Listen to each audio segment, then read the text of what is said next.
Hello అండి, నేను ఇక్కడైతే పల్లి ఉండలు చేయటానికి వేరుశనగపప్పు అయితే ఫ్రై చేస్తున్నానండి. సిమ్లో పెట్టి ఫ్రై చేసుకుంటే పల్లి ఉండలు చాలా టేస్టీగా ఉంటాయి. ఫ్రై అయిన తర్వాత అయితే నేను ఇలా పొట్టు అయితే తీస్తున్నానండి, ఎందుకంటే చాలా వేడిగా ఉంది. అందుకని నేను పొట్టు ఇలా తీస్తున్నాను.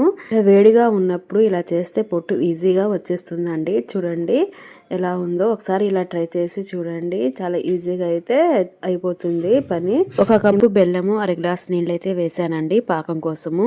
చూసారు కదా, ఇక్కడైతే కొంచెం లేత పాకం అయితే వచ్చింది. ఇంకొంచెం ఉడకనివ్వాలి పాకాన్ని, అప్పుడు కొంచెం ముదురు పాకం అయితే వస్తుందండి. ఇంకా మాకు ఎలా తెలిసిద్ది అనుకుంటే కొంచెం నీళ్లు వేసి అందులో పాకం వేస్తే ఇట్లా ఉండలాగా ఉండాలండి, అప్పుడు ముదురు పాకం వచ్చినట్టు. ఇంకా నేనైతే ఇక్కడ పల్లీలు వేసేసి బాగా కలుపుకోవాలండి. చూసారు కదా, బాగా కలుపుకుంటే పల్లీలు పాకంలో కలిసిపోతుంది. ఇలా అయితే ఒక 5 నిమిషాల దాకా కలుపుకోవాలి. చల్లారక ముందే ఉండైతే చుట్టుకోవాలండి. నేనైతే ఇలా వేడివేడిగా ఉండైతే చుట్టేస్తున్నాను. చేతికి కొంచెం నెయ్యి అప్లై చేసుకొని ఉండైతే చుడుతున్నాను. కానీ చాలా వేడిగా ఉందండి. ఎలాగోలాగా అలా ట్రై అయితే చేసేసాను. నాకు అసలు రాదండి, ఫస్ట్ టైం నేను ట్రై చేయటము. అయినా చాలా బాగా వచ్చాయి. ఇలా వస్తాయని నేను అస్సలు ఊహించలేదండి. ఏదో ఒకటి చెడిపోతుంది అనుకున్నాను, కానీ పర్ఫెక్ట్గా అయితే వచ్చాయి.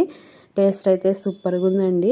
ఇంతకీ ఈ వీడియో మీకు నచ్చిందా? నచ్చితే ప్లీజ్ అండి లైక్ చేయండి, అలాగే కొంచెం సపోర్ట్ చేయొచ్చు కదా ఫ్రెండ్స్.